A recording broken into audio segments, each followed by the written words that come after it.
nessa live de hoje eu vou falar desse desafio, que é mais um desafio do pousadeiro, mais um desafio que vocês acabam tendo que enfrentar. Eu não podia deixar de falar dos cancelamentos de final de ano, porque eles acabam acabando com o seu lucro. Imagina só, você tá com a pousada toda lotada, vendeu vários quartos e de repente começa a cair um cancelamento atrás do outro.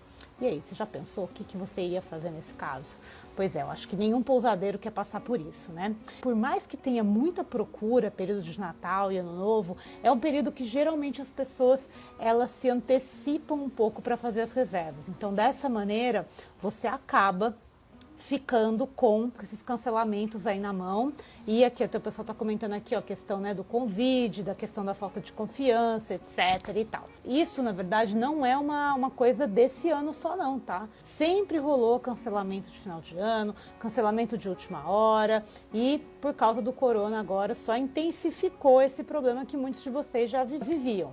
Mas a boa notícia é que, sim, o pessoal está querendo sim viajar no fim de ano, tanto que você pode ver que na maioria dos destinos, quase todo mundo já está lotado. Se você ainda não está, eu ficaria um pouco calmo, iria atrás de estratégias para realmente alugar esses quartos que estão faltando aí para você no final do ano, para você atingir a sua ocupação máxima permitida, não podemos esquecer disso, e realmente aproveitar esse finzinho de alta temporada, porque janeiro ainda vai ser alta temporada, mas depois do carnaval, que ninguém sabe muito bem como é que vai ser, que a gente vai entender mesmo como é que vai ser essa próxima baixa temporada. Quando a gente está nessa alta procura, principalmente nas épocas que tem festa, lugares de praia, que são muito procurados na época do Réveillon, vocês acabam tendo todo esse medo dos cancelamentos. Não é nem só do cancelamento, né, gente? É de realmente perder dinheiro com esses cancelamentos. Às vezes a pessoa te pagou, fez uma reserva lá em setembro, outubro, já pagou metade, às vezes pagou até 100% da estadia, e aí vem esse cancelamento. E muitas vezes por falta de planejamento você nem tem aquele dinheiro mais que ele te pagou. Eu sei que muitos pousadeiros acabam achando que não tem muito o que fazer, né? Que o cancelamento é inerente, os hóspedes vão acabar cancelando de uma maneira ou de outra,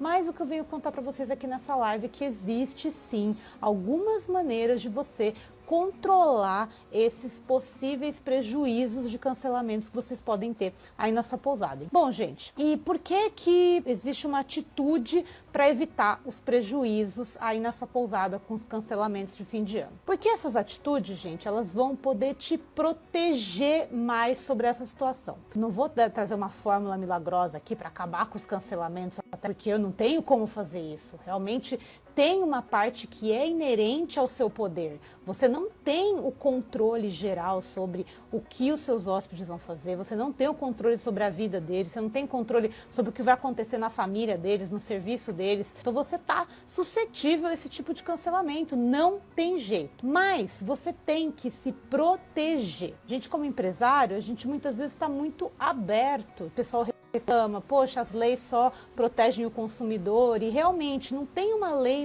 que proteja o empresário. Ainda mais quando a gente está falando de um serviço que você reserva ele para recebê-lo depois. Então a gente tem uma situação bem delicada para tratar aí com os hóspedes, tem que tomar muito cuidado com tudo isso, e vocês têm que começar a realmente se preparar para evitar esse tipo de situação. E a melhor maneira de você se preparar para evitar uma situação é você saber que ela existe e pensar em todas as possibilidades que você pode fazer caso ela venha a acontecer. Se acabar acontecendo, você está preparado para aquilo, então não tem tanto estresse. Eu sei que a segunda onda tá vindo por aí, a segunda onda do Covid tá em alta, tá? Já tem vários lugares começando a fechar, tá todo mundo muito doido, não sabendo o que fazer no momento desse. Juntando com isso, ainda tem a questão da bendita da política da Booking lá, do cancelamento facilitado para os hóspedes direto pelo aplicativo agora. Então, além de tudo mais, a Booking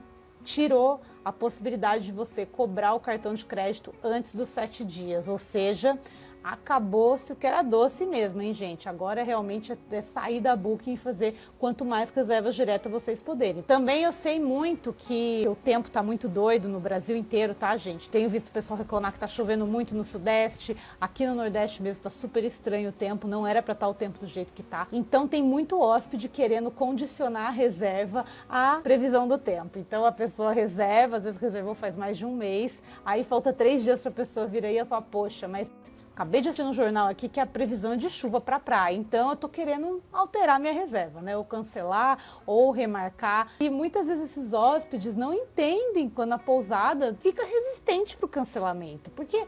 Poxa, né, gente? Tem que entender o seu lado também, né? Imagina comigo, faz 3 meses que o cara reservou, aí porque vai ter previsão de chuva, ele quer cancelar e ele acha que isso é um motivo plausível para cancelar a reserva aí na sua pousada. Só pousadeiro para entender mesmo o que eu tô falando por aqui. E aí o que acontece, gente? Vocês ficam reféns desses cancelamentos, não conseguem ter previsibilidade de caixa, aí você fica perdido. Como que você vai fazer para lidar com esse tipo de cancelamento aí na sua pousada? Mas a gente tem que começar a entender que existem 2 tipos de motivos pelos quais os hóspedes cancelam uma reserva. Então, um deles é uma coisa que é de culpa, que é inerente do hóspede, e outra é uma coisa que é responsabilidade do hóspede. Então, uma coisa que é uma culpa inerente ao hóspede, por exemplo, aconteceu um acidente na família, ou ele mesmo se acidentou, como já aconteceu na minha pousada. Também a questão do Covid é uma coisa que é inerente, não é uma culpa dele. Agora, qualquer outra mudança de planos, porque eu não quero pegar chuva, porque os meus amigos não podem ir para a praia nesse dia,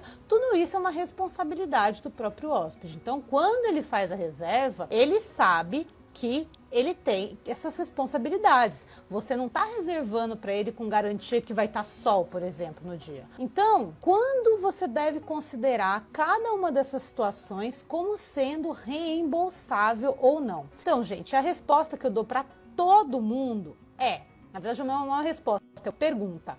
Como é que está a sua política sobre esse assunto? Porque não adianta eu querer dar uma resposta para vocês, gente. Não adianta eu, Natália, virar para você e falar assim, olha, nesse caso você devolve, nesse caso você não sei o quê. Como está descrito isso nas suas políticas é como vai ditar a maneira como isso vai ser resolvido com o hóspede. Ponto. Vocês têm que entender que isso é a chave para o assunto que eu estou passando para vocês nessa live aqui hoje. Essa é a chave para vocês evitarem os prejuízos com cancelamentos nos feriados, no fim de ano e, na verdade, o ano inteiro.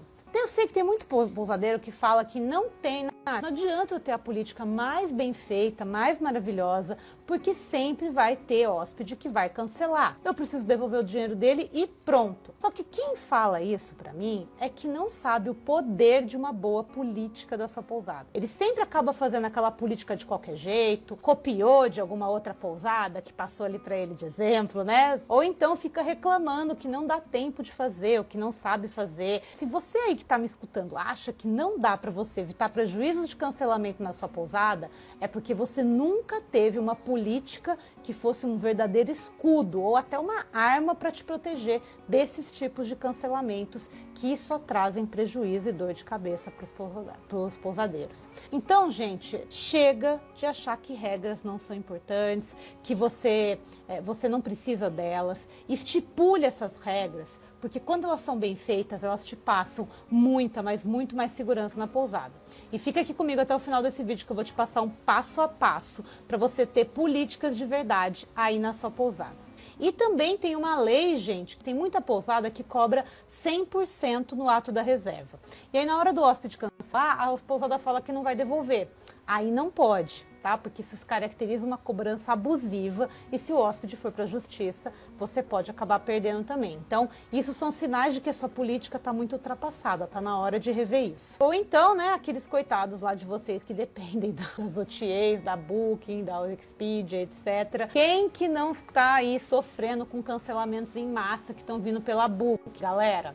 Então, assim, com essa nova regra, esse cancelamento facilitado, que o hóspede nem pagar ele precisa, nem o número do cartão de crédito dele é validado mais, parece que o hóspede faz a reserva em várias pousadas ao mesmo tempo, então ele liga para a pousada, tenta negociar, senão ele cancela em cima da hora, porque ele sabe que tem o direito, ou ainda pior, abre uma brecha para a concorrência pegar e começar a reservar na sua pousada. E também a gente não pode esquecer de uma regra de cancelamento que pouca gente se liga e muita gente se ferra com essa, que é a saída antecipada. O hóspede chega, às vezes ele reserva por uma semana, 10 dias, e ele chega e depois de 2 dias ele resolve ir embora. E aí, o que você faz? Você tem previsto isso aí nas suas políticas?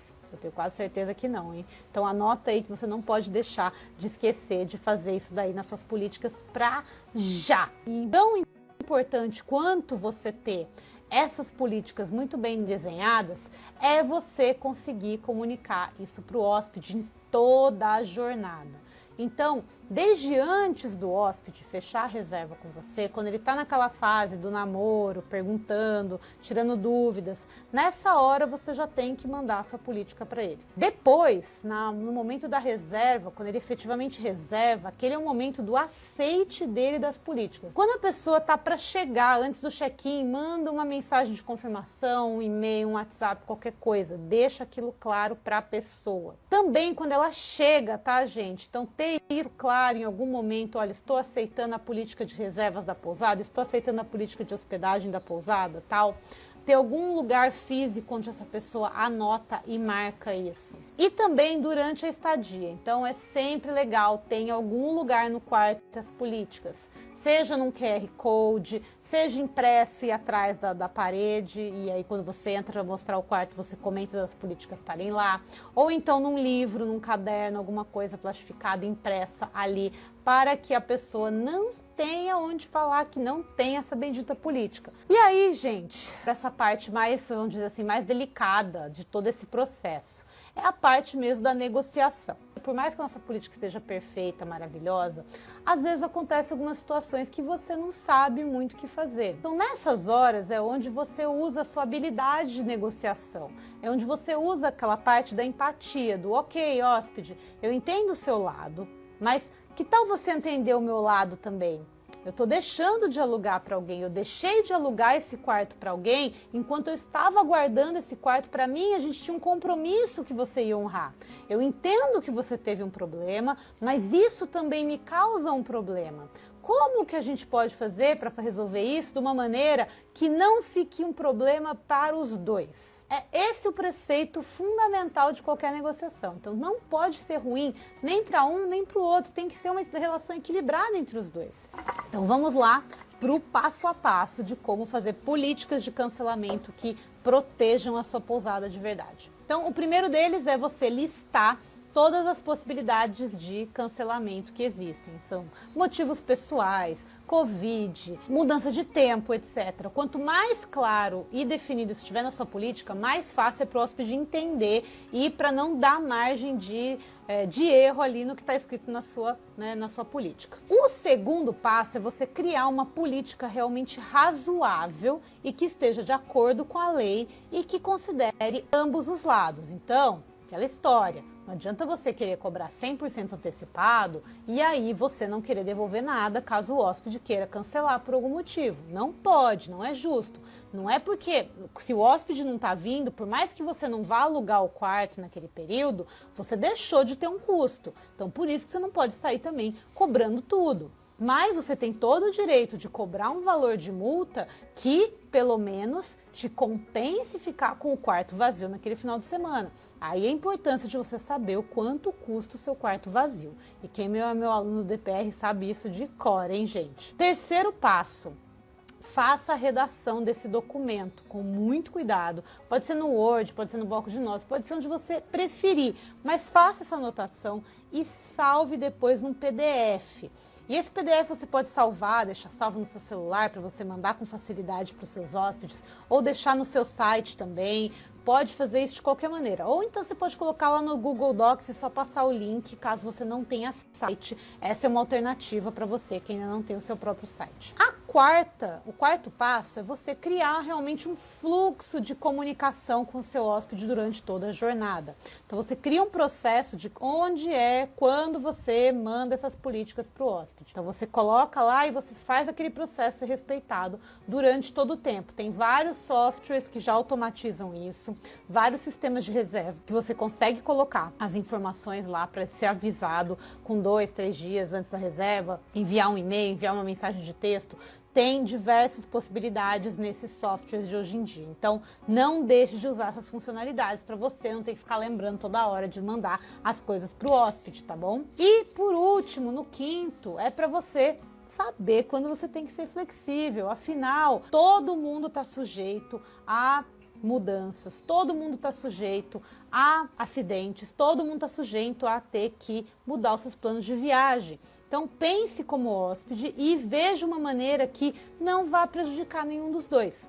Uma ótima maneira de você ser flexível é você tentar ofertar uma remarcação daquela reserva. E aí você corre atrás para conseguir pelo menos ocupar o quarto naquele final de semana, naquele feriado ou naquele fim de ano, e esse outro valor vira como crédito para uma estadia futura. Lembrando que você sempre pode cobrar uma multa em cima disso, não tem problema, mas escreve na sua política, pelo amor de Deus, porque depois eu não quero ver ninguém reclamando que não pode cobrar o hóspede, porque não mandou a política, né, gente? Que é isso que acontece mesmo, que vira e mexe eu pergunto, e aí, você mandou a política? Não mandei. Ah, você tem? Ah, eu até tenho, mas tá lá no meu site. Ok, mas se o hóspede não ficar sabendo que tá lá no seu site, ele não sabe que ela existe. Então, não deixe de comunicar o seu hóspede muito bem em toda a jornada, mas claro, sempre sendo flexível no final.